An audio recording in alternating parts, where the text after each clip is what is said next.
Hello everyone, welcome to level up learning. जैसा कि आपको पता है, हम हमारे यूट्यूब चैनल पे बिल्कुल फ्री क्लासेस दे रहे हैं। तो ये वीडियो डीईसी 3 की चैप्टर 1 की वीडियो रहने वाली है इंग्लिश मीडियम के लिए। अगर आप हिंदी मीडियम के स्टूडेंट हो तो आपके लिए अलग से वीडियो हमारे चैनल पे डल चुकी है। हमारे चैनल का नाम क्या है? हमारा यूट्यूब चैनल है लेवल अप लर्निंग सिमरन के नाम से। अगर अभी तक सब्सक्राइब नहीं करा तो फटाफट से सब्सक्राइब कर लो, क्योंकि इसके अंदर सारी की सारी सॉल्व्ड असाइनमेंट, प्रोजेक्ट और सिलेबस की क्लासेस आ रही हैं, तो आपके लिए काफी ज्यादा यूजफुल रहने वाला है। आज की इस वीडियो में हम डीसी 3 का चैप्टर नंबर 1 डिस्कस करने वाले हैं। इंग्लिश मीडियम वाले बच्चों के लिए ये क्लासेस है, लेकिन मैं आपको हिंदी में समझाऊंगी ताकि आपको चीजें समझ आ जाए। बायलिंगुअल रहने वाली है बेसिकली ये classes. Unit 1, early childhood care and education in perspective. मतलब एक पर्सपेक्टिव बता रहे हैं किस चीज का? Early childhood care and education का। इस चैप्टर से कौन सा क्वेश्चन पेपर में पूछा जाता है मैं वो भी बताऊंगी। अब क्या होता है, कई बार ऐसे बुक को समझने में तुम्हें टेंशन हो जाती है, तो मैं मेरे जो इंपॉर्टेंट क्वेश्चन आंसर्स के नोट्स हैं, जो आप पीडीएफ परचेज भी कर सकते हो, उसमें से इस चैप्टर से जो भी क्वेश्चन आपसे पेपर में पूछा जाता है वो मैं अपने नोट से समझा दूंगी ताकि आपको इजीली चीजें याद हो जाए। ठीक है जी। तो करना क्या है, बिल्कुल फ्री क्लासेस हैं, तो बस यूट्यूब चैनल को सब्सक्राइब करना है। हर वीडियो के नीचे मेरे टेलीग्राम चैनल और व्हाट्सएप चैनल का लिंक गिवन है, ज्वाइन कर लेना। टेलीग्राम चैनल को ज्वाइन करने का फायदा ये है, 9,000 से ऊपर हमारे सब्सक्राइबर्स ऑलरेडी हैं, और इसको फॉलो करते ही आपको सबसे ऊपर एक पिंड मैसेज में दिखेगा DECE Hindi and English medium books. यहां से आप बुक्स की पीडीएफ डाउनलोड कर सकते हो, चाहे इग्नू की तरफ से आपको बुक्स आई हैं या नहीं आई। ठीक है जी, तो अब स्टार्ट करते हैं फर्स्ट चैप्टर को बिना किसी देरी के। ठीक है जी, पहला चैप्टर क्या कहता है? Early childhood care and education in perspective. इस चैप्टर से ये देखो, ये जो पॉइंट है ना, rational for early childhood development intervention, इससे क्वेश्चन पूछा जाता है, बाकी और कुछ नहीं क्वेश्चन पूछा जाता। सबसे पहले इंट्रोडक्शन लिखी हुई है, ये थोड़ा सा थियोरेटिकल फॉर्म में लिखी हुई है, मैं आपको बता देती हूँ। बेसिकली कह रहे हैं कि चाइल्डहुड क्या है, व्हाट इज चाइल्डहुड। चाइल्डहुड एक स्टेट ऑफ वंडर है। वाओ यार, ये चींटियां चल रही हैं, पानी, नलके से पानी टप टप हो रहा है। ठीक है जी, ये पेन है, इससे लिखते हैं, ये क्या है, मतलब anything. Childhood is a state of wonder. बच्चे के सामने कोई भी चीज हो रही होगी वो वंडर करेगा, यार ये तो बड़ा अच्छा है, इसमें तो बड़ा मजा आता है। तो ये क्या होता है कि उनको ना पहली बार देख, मतलब उनके लिए ये चीजें नई नई है, तो काफी क्यूरियस रहते हैं हर चीज को लेकर। लेकिन उनका ये जो पीरियड होता है वो बहुत क्रूशियल होता है, बहुत इंपॉर्टेंट होता है। अगर हम as a parents, as a teachers उसको अच्छा इन्वायरमेंट देंगे, अच्छी अपॉर्चुनिटीज देंगे, अच्छा फूड देंगे, न्यूट्रिशन देंगे, अच्छी हेल्थ में उनकी मदद करेंगे, तो थ्रू आउट द लाइफ वो एक ओवरऑल अच्छा इंडिविजुअल बन पाएंगे। तो इसलिए नींव स्ट्रांग रखनी है, बेस स्ट्रांग रखना है, तो इसलिए हमें छोटे बच्चों पे ध्यान देना पड़ेगा। तो ये वाला चैप्टर बस यही बता रहा है। क्या आगे आपको बताते हैं। ये कह रहा है scope of early childhood care and education. Early childhood care and education का क्या स्कोप है, किन किन चीजों पे फोकस रहता है। इनमें कुछ डेफिनेशंस दी हुई है, जिसको कि आप इंट्रोडक्शन कह सकते हो। मेरा जो क्वेश्चन, मतलब मैं जो आपको मेरे नोट्स में से दिखाऊंगी, तो मैंने वो डेफिनेशन का जो क्रस्ट है, बिल्कुल शॉर्ट में इंपॉर्टेंट वाली चीज है, वो यहाँ पे लिखी हुई है, तो मैं इस आंसर के साथ समझा दूंगी। जैसे जैसे आगे चलते हैं, मतलब यहाँ पे ना इन्होंने बहुत से एविडेंस और वो बताए हुए हैं।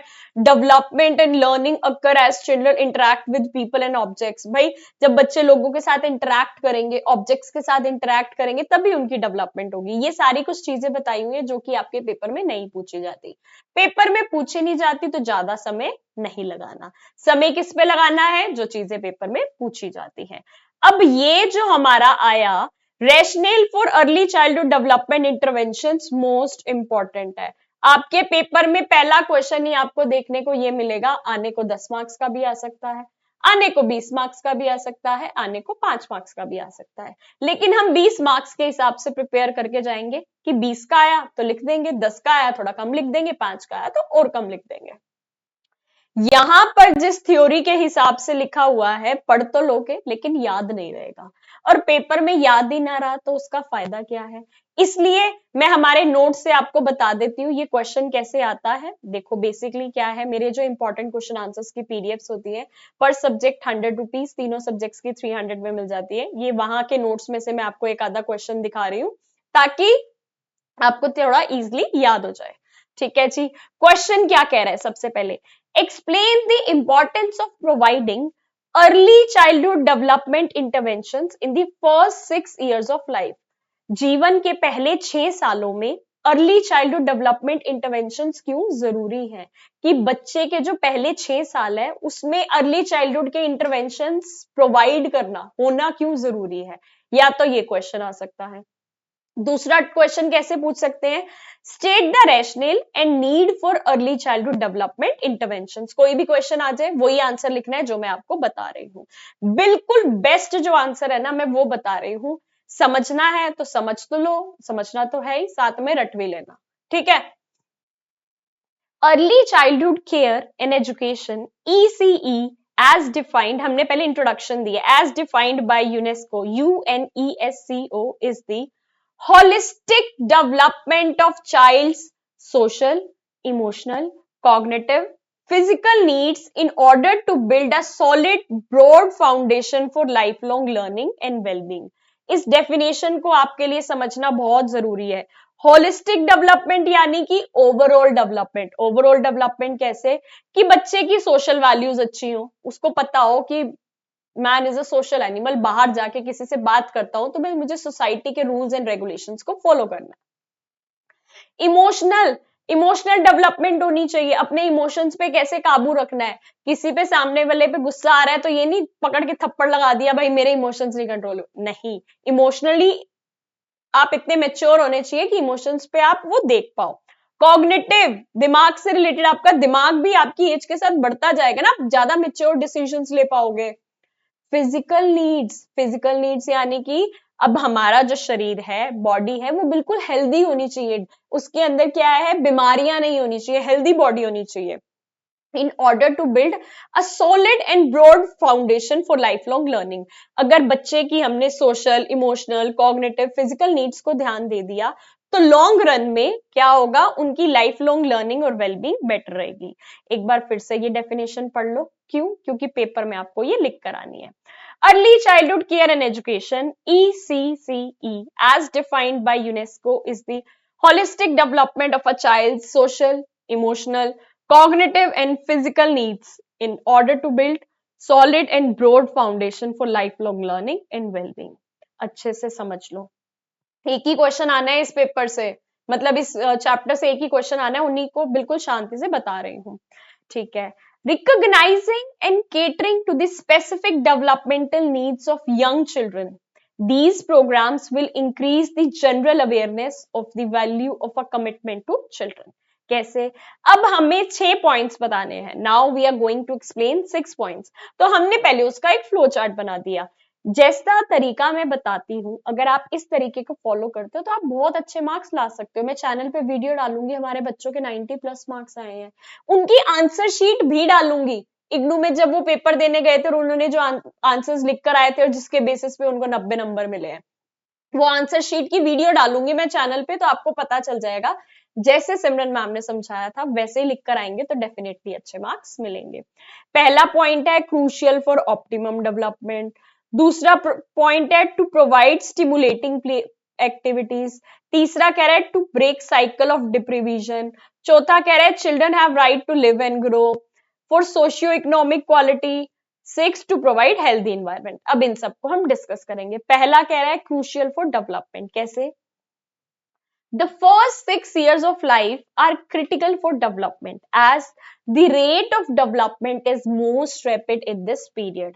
मैं 2 साल पहले मेरी कितनी डेवलपमेंट हुई और अब मेरी कितनी डेवलपमेंट हुई ज्यादा फर्क नहीं पता चलेगा, लेकिन 2 साल मतलब अगर आपने 2 साल के बच्चे को देखा और फिर आप 4 साल के बच्चे को देख रहे हो तो उसमें आपको बहुत से चेंजेस नजर आएंगे। छोटे बच्चे के दिन ब दिन इतने चेंजेस होते हैं कि वो विजिबल होते हैं। अब इतने चेंजेस आ रहे हैं तो क्या है कि उसके लिए वो बहुत ज्यादा क्रूशियल हो जाता है कि हम उसको अच्छा फूड दें, अच्छा अच्छा इन्वायरमेंट दे, अच्छी अपॉर्चुनिटीज दे ताकि वो अच्छे से ग्रो कर पाए। ठीक है, and consequently this is the time when environmental enrichment and deprivation makes it greatest impact। कैसे? कैसे? अगर अच्छा एनवायरनमेंट दोगे तो हेल्दी बच्चे की अपब्रिंगिंग होगी, अच्छी अपब्रिंगिंग होगी। हेल्दी एनवायरनमेंट नहीं दोगे तो दिक्कतें आएंगी। एग्जाम्पल हम हमारे आंसर्स में जरूर डालते हैं। हम इंट्रोडक्शंस लिखते हैं, ठीक है, हम फ्लो चार्ट बनाते हैं, हम एक पॉइंट्स लिखते हैं, हम एग्जाम्पल्स लिखते हैं और हम कंक्लूजन्स लिखते हैं। क्या कोई हमारे आंसर को टक्कर दे सकता है? सवाल ही नहीं बनता ना। इतना अच्छा आंसर लिखकर आएंगे तो कैसे अच्छे मार्क्स नहीं मिलेंगे। तो एग्जाम्पल में हमने क्या लिख दिया, if favourable conditions are provided like good nutrition, safe environment, love, it will foster the development. अगर उनको प्यार देंगे, अच्छा खाना देंगे, सेफ एनवायरमेंट देंगे तो ये डेवलपमेंट को फोस्टर करेगा। On the other hand, unfavorable experiences like unhealthy environment, lack of adequate food will create hindrance in development। बचपन में बच्चे को खाना ही अच्छा नहीं दिया तो क्या होगा, माल न्यूट्रिशन हो जाएगा, है ना, कमजोर रह जाएगा। इसलिए पहला पॉइंट क्या था, क्रूशियल फॉर डेवलपमेंट। पॉइंट भी याद रख लोगे तो बहुत है, अंदर की कहानी खुद लिख के आ सकते हो। To provide stimulating play activities. भाई हमें early childhood education, play school, anganwadi, balwadi इसलिए चाहिए ताकि हम बच्चे को स्टिमुलेटिंग प्ले एक्टिविटीज प्रोवाइड कर सके। स्टिमुलेटिंग प्ले एक्टिविटीज क्या होती है सिमरन मैम? ये वो एक्टिविटीज होती है जिसमें बच्चा थोड़ा सा अपना दिमाग यूज कर सके, कुछ क्रिएटिविटी लगा सके, मतलब मजबूर हो जाए दिमाग को यूज करने पे, है ना। Parents are unable to provide stimulating play activities as home as most of the time they are busy with work। Parents के पास टाइम ही नहीं होता, ऑफिस से थके आ रहे हैं, वो क्या बच्चे को टाइम देंगे, है ना। एंड निग्लेक्ट द नीड, वो इस नीड को ही निग्लेक्ट कर देते हैं कि हमें बच्चे के साथ अच्छा टाइम स्पेंड करना है। पैसे के पीछे भाग रहे होते हैं, पैसा कमाना है, पैसा कमाना है ना। Example, in preschool, various stimulating play activities are organized daily for the proper development of children। अब हमारे जो प्ले स्कूल्स होंगे उसमें डेली कुछ ना कुछ स्टिमुलेटिंग प्ले एक्टिविटीज हो रही होती है जिससे कि बच्चे का दिमाग खुलेगा, इंटरैक्ट करेगा, क्रिएटिविटी एनहांस होगी। ठीक है जी, आगे चलते हैं। टू ब्रेक साइकिल ऑफ डिप्रीविजन, क्या कह रहे हैं, अगर कोई गरीब है तो अगर उसका बच्चा पढ़ लिख के आगे जाएगा, शिक्षा ग्रहण करेगा, तो वो गरीबी की वो जो साइकिल है ना उसको तोड़ पाएगा। कैसे? गरीब बच्चा है, अगर आपने उसको पढ़ाया लिखाया ही नहीं तो उसको ढंग की नौकरी नहीं मिलेगी, काम नहीं मिलेगा और फिर वो गरीब रह जाएगा। लेकिन अगर किसी गरीब का बच्चा है और हमारे देश में फ्री एजुकेशन मिल रही है और उस गरीब के पेरेंट्स ने सोचा कि हम बच्चे को अच्छी एजुकेशन देते हैं, पढ़े लिखे और अच्छी आगे जॉब करे, काम करे, तो जब वो बच्चा पढ़ लिख जाएगा और आगे जाके जॉब लेगा, काम लेगा, तो वो अपने फैमिली की जो गरीबी वाली सिचुएशन है उसको बेटर कर पाएगा। तो एजुकेशन बिल्कुल फ्रॉम द बेसिक नीव से ही, बेसिक से, नर्सरी एलकेजी से ही जरूरी है ताकि ये गरीबी का साइकिल तोड़ा जा सके। EC is the most effective area of intervention. It can be used to break the cycle of deprivation, as when poor children will attend preschool, then higher education, do work, the cycle of poverty will be broken. ठीक है, example, Raju is a poor child. If he attends preschool, then further education, he will be able to do work and earn living. Thus, he will not remain poor. अब बच्चे पूछते हैं ma'am, कुछ लोग पूछते हैं मैम हमें ना सॉल्व असाइनमेंट की पीडीएफ लेनी है, प्रोजेक्ट की पीडीएफ लेनी है, तो हम कैसे ले सकते हैं? ये देखो, लेवल अप लर्निंग का कॉन्टेक्ट नंबर यहाँ पे आपको दिख रहा है। अगर आप DC1, DC2, DC3 तीन असाइनमेंट्स होते हैं, किसी भी सेशन के स्टूडेंट हो और आप असाइनमेंट लेना चाहते हो तो इस नंबर पे कांटेक्ट करके आप हमारी ये चीजें ले सकते हो। एक असाइनमेंट 100 रुपीज का है, तीनों असाइनमेंट्स 300 में मिल जाएंगे, जिसके अंदर section A, section B, section C सब होंगे। प्रोजेक्ट लेना चाहो 900 में पीडीएफ मिल जाएगी, जिसमें phase 1, phase 2, phase 3 blank and extras, उनको भरना कैसे है, कैसे सबमिट कराना है, वीडियो का क्या करना है, अगर वीडियो नहीं बना पा रहे तब भी कैसे पास होना है, सारे टिप्स एंड ट्रिक्स जुगाड़ हम बताते हैं। आगे चलते हैं, इंपॉर्टेंट क्वेश्चन आंसर। एक सब्जेक्ट के 100 रुपीज, तीनों सब्जेक्ट्स के 300 है। जैसे मैं अपने नोट्स में से ये पढ़ा रही हूँ, इतने बढ़िया नोट्स होते हैं कि बहुत अच्छे नंबर लेके आओगे। तो ये सारी डिटेल्स वैसे 1500 की होती है, लेकिन वन टाइम ऑफर में आप ये 1300 पे करके ले सकते हो, कॉम्बो ऑफर है। लेवल अप लर्निंग का कॉन्टेक्ट नंबर स्क्रीन पे शो हो रहा है, व्हाट्सएप पे मैसेज कर देना कि मैम मैं इस सेशन का स्टूडेंट हूँ, जुलाई 2024, जनवरी 2025 या आगे आने वाले किसी भी सेशन के स्टूडेंट हो। व्हाट्सएप पे मैसेज कर देना इस नंबर के व्हाट्सएप पे, हम आपका नंबर उसके अकॉर्डिंग सेव करके सारी चीजें गाइड कर देंगे। ठीक ठीक है जी, आ जाते हैं अपने फोर्थ पॉइंट पे। Children have right to live and grow. भाई हर बच्चे का अधिकार है कि वो जिंदगी जी सके और ग्रो कर सके। ये नहीं है कि अमीर के बच्चे को ही राइट है कि वो शिक्षा ग्रहण करे और आगे बढ़े। हर बच्चे को शिक्षा का अधिकार है। इसलिए अगर आप फ्री एजुकेशन प्रोवाइड करोगे, अर्ली चाइल्डहुड में बच्चे को अच्छी अपॉर्चुनिटीज दोगे, तो उसको भी मौका मिलेगा अपनी कैपेबिलिटीज के हिसाब से आगे बढ़ने के लिए। एक एक पॉइंट के साथ इतनी सारी बातें मैं इसलिए बताती हूँ ताकि आपके दिमाग में वो चीजें फिट हो जाए और पेपर में जो मर्जी उससे रिलेटेड याद आए लिखाना। ठीक है, और जितना डांट डांट के मैं पढ़ाती हूँ, मुझे पूरा भरोसा है। भरोसा क्या है, बच्चे आके बताते हैं कि मैम पेपर में ऐसा लगता है कि आपकी आवाज हमारे कानों में गूंज रही है और सिमरन मैम हमारे सर पे खड़े होकर डांट रही है, ये लिखो ये लिखो। And this you are going to experience. जब आप एग्जाम लिखोगे ना, जितना डांट डांट के मैं पढ़ाती हूँ ना, तुम्हें याद आएगा। ठीक है जी। Children have right to live and grow. Children needs to be given tender love, care and attention, not just because they will one day become productive adults. सिर्फ इसलिए हम उनको प्यार और वो नहीं देते कि कल को वो बड़े होके पैसा कमा के देंगे और बूढ़े माँ बाप की सेवा करेंगे, नहीं, ऐसा जरूरी नहीं है। But because they have right to live and grow to their full potential. हर व्यक्ति का मतलब अधिकार है कि वो जिए और आगे बढ़ सके। ठीक है, वो तो आगे बड़ा होगा, आगे माँ बाप की सेवा करेगा, अच्छा इंसान बनेगा, अच्छी बात है। लेकिन अभी उसका खुद का ही राइट है कि वो फुल पोटेंशियल पे ग्रो कर सके। For example, it is right of children to get proper love and to grow to their full capacity. ठीक है, अधिकार है उनका। Suppose Shreya is a child, it is her right to get opportunities to develop to her full capacities. उसका अधिकार है कि वो अपनी full capacities पे work कर पाए। Opportunities और experiences कौन provide करेंगे? हमें कोशिश करना है एज अ सोसाइटी कि हम हर बच्चे की नीड्स को फुलफिल कर पाए। Fifth point, for socio-economic equality, usually poor children do not get opportunity to attend preschool. अमीर का बच्चा तो प्ले स्कूल अटेंड कर लेगा, प्री स्कूल अटेंड कर लेगा, लेकिन गरीब के बच्चे के पास, मतलब गरीब वाले पेरेंट्स के पास इतने रिसोर्सेज ही नहीं होते, इतने पैसे ही नहीं होते।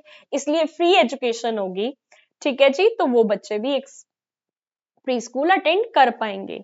दस their base for education remains weak. अगर वो अटेंड नहीं करेंगे प्री स्कूल, तो उनका बेस जो होगा वो वीक रह जाएगा। Parents neglect the importance of providing pre school education to girls. क्या करते हैं भाई, हम तो पहले ही गरीब हैं, हम बस लड़के को पढ़ा देते हैं, लड़की को नहीं पढ़ाते। गलत बात है ना, ये ऐसे नहीं करना।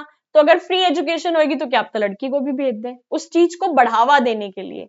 So in these cases, early childhood interventions are important. Example तो हम जरूर बताएंगे।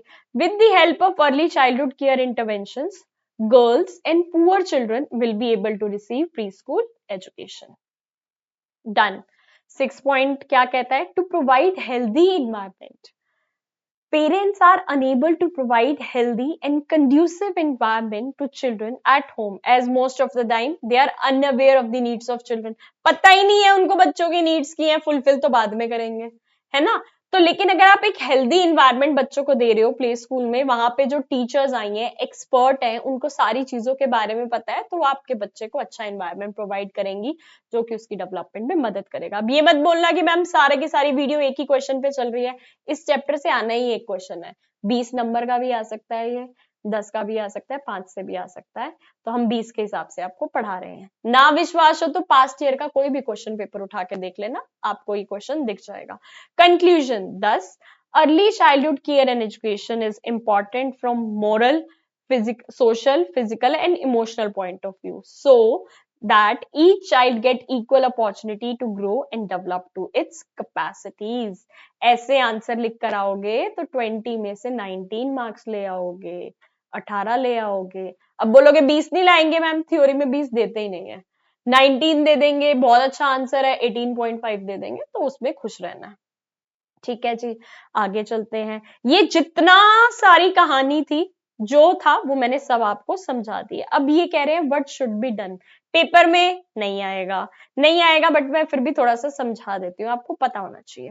कह रहे हैं तो हम क्या कर सकते हैं, कह रहे हैं हम ये कर सकते हैं as a society, as a responsible citizen, हम ऐसे बच्चों को आइडेंटिफाई करें कि जो गरीब परिवार से है, एजुकेशन नहीं ले पा रहे, है ना, फिर उनके लिए कुछ सेटअप बनाए कि किस हिसाब से इनको एजुकेशन प्रोवाइड की जा सकती है। कुछ कोई किसी डिसीज से ग्रस्त है, मतलब किसी को कोई डिसीज हो रखी है, तो उसका एक प्लान ऑफ एक्शन बनाया जाए कि इसको कैसे ठीक किया जा सकता है। जो छोटे छोटे लेवल पे ईसीई के सेंटर्स वर्क कर रहे हैं, उनको कोलैबोरेटिवली वर्क करें ताकि ज्यादा बच्चे इसका बेनिफिट ले पाए। ये सब चीजें हैं, पेपर में नहीं पूछा जाएगा। ठीक है जी, कभी नहीं पूछा गया, पूछा भी नहीं जाएगा, बट मैंने फिर भी समझा दिया। उसके बाद क्या कह रहा है, some EC programmes outside India. Outside India में क्या ईसीई प्रोग्राम्स चल रहे हैं? इंडिया में पेपर दे रहे हो आप, इंडिया में पेपर दे रहे हो, वहीं पे यहीं पे आपने पढ़ाना है, तो बार का कभी नहीं पूछा जाता, नहीं पूछा जाता। लेकिन फिर भी मैं आपको जस्ट एक नाम बता देती हूँ क्या क्या है। एक क्या है, नेपाल्स प्रोजेक्ट एंट्री पॉइंट। इसमें क्या है, एग्जिस्टिंग स्कीम्स के साथ लिंक है ताकि एक क्रिएटिव रिस्पॉन्स बना सके रूरल, मतलब गांव के जो पुअर बच्चे हैं उनके लिए। Entry point gives women time to pursue economic activities while at the time organising collective responsibility of child care, कि उनकी जो औरतें हैं वो कुछ ऐसे काम सीख पाए जिससे कि वो पैसा कमा पाए और तब तक उनके बच्चों को संभाल लेते हैं। Second, Peru's programme of initial education. ये भी क्या है, ये this came from a university जिसके वॉलंटियर्स ने ये न्यूट्रिशन एजुकेशन और कुकिंग मिड मॉर्निंग स्नैक्स, 3 से 5 साल के बच्चे के लिए दोपहर का खाना मिड मॉर्निंग स्नैक्स के लिए प्रिपेयर करके ये जो चलाया था, ये वो है। पेपर में नहीं पूछा जाएगा, पहले बता रही हूँ। तीसरा है Thailand's integrated nutrition in community development programme. ठीक है जी, इसमें क्या कह रहे हैं, पॉवर्टी को हटाने के लिए क्या नेशनल स्कीम्स हैं। ठीक है जी, पॉवर्टी को community based primary health care जो है उसमें न्यूट्रिशन एजुकेशन देके बेटर इंप्रूवमेंट की जा सकती है, वो बता रहे हैं। पेपर में नहीं पूछा जाएगा, पेपर में सिर्फ एक क्वेश्चन पूछा जाता है। 10 का भी पूछा जा सकता है, 20 का भी पूछा जा सकता है। ये ऐसे कुछ क्वेश्चंस लिखे हुए हैं, एंड में इन्होंने ये सारी चीजें समराइज कर दी हैं कि early childhood care and education should meet the child's need for protection, food and health care. हमारे जो early childhood care and education है वो बच्चे को प्रोटेक्शन दे, फूड दे, हेल्थ केयर दे, along with the need for affection, security, stimulating learning opportunities. ये सारी चीजें बातें बताई हुई हैं। पेपर में सिर्फ और सिर्फ यही क्वेश्चन आता है जो मैंने आपको दिखा दिया है, अच्छे से पढ़ लेना। बाकी ये इंपॉर्टेंट क्वेश्चन आंसर्स की पीडीएफ लेना चाहो पर सब्जेक्ट 100 रुपीज है। और YouTube channel level up learning जरूर जरूर सब्सक्राइब कर लेना। देखो फुल्ली सॉल्व्ड असाइनमेंट डाले हुए हैं, प्रोजेक्ट डाला हुआ है, तुम्हारे लिए करंट अफेयर्स डालते हैं और प्लेलिस्ट बना दी है हमने, DC1, DC2, DC3 full syllabus की। तो इन सिलेबस से आप पढ़ सकते हो। लेवल अप लर्निंग का कांटेक्ट नंबर आपको ये दिख रहा है, ये देखो ये दिख रहा है लेवल अप लर्निंग का कांटेक्ट नंबर। एक सेकेंड, यहाँ पे लेवल अप लर्निंग का आपको कांटेक्ट नंबर दिख रहा होगा, वीडियो के ऊपर नीचे भी दिख रहा है। ये है हमारा लेवल अप लर्निंग का कांटेक्ट नंबर, व्हाट्सएप पे मैसेज कर देना अगर सॉल्व्ड असाइनमेंट लेना है, प्रोजेक्ट लेना है, इंपॉर्टेंट क्वेश्चन आंसर्स लेने हैं या कॉम्बो ऑफर लेना है। फटाफट से अपनी चीजों को कंप्लीट करो ताकि आप टाइम पे सारी चीजें सबमिट कर पाओ। हर वीडियो के नीचे टेलीग्राम चैनल का लिंक गिवन है, ज्वाइन कर लेना। बिल्कुल फ्री में बुक्स डाली हुई है, एक एक जो जो चैप्टर पढ़ना है उसकी बुक डाउनलोड करके पढ़ सकते हो, तो ज्यादा फोन में मेमोरी भी नहीं लगेगी क्योंकि अलग अलग चैप्टर वाइज डाली हुई है। And all the very very best. I hope मैं आपको ऐसे ही आगे पढ़ाती रहूं और आपका फटाफट से सिलेबस कंप्लीट करा दूं। जितनी शिद्दत से शुरू में पढ़ा था वैसे ही आगे इस सीरीज में कंटिन्यू रखना। वीडियो के नीचे कमेंट कर देना कि आपको ये क्लासेस कैसी लग रही हैं ताकि मुझे भी मोटिवेशन मिल जाए आपको और ज्यादा पढ़ाने की। All the very very best, God bless you all. जल्दी मिलते हैं न्यू क्लास के साथ जिसके अंदर और ढेर सारी इंफॉर्मेटिव वीडियोस होंगी। Thank you so much.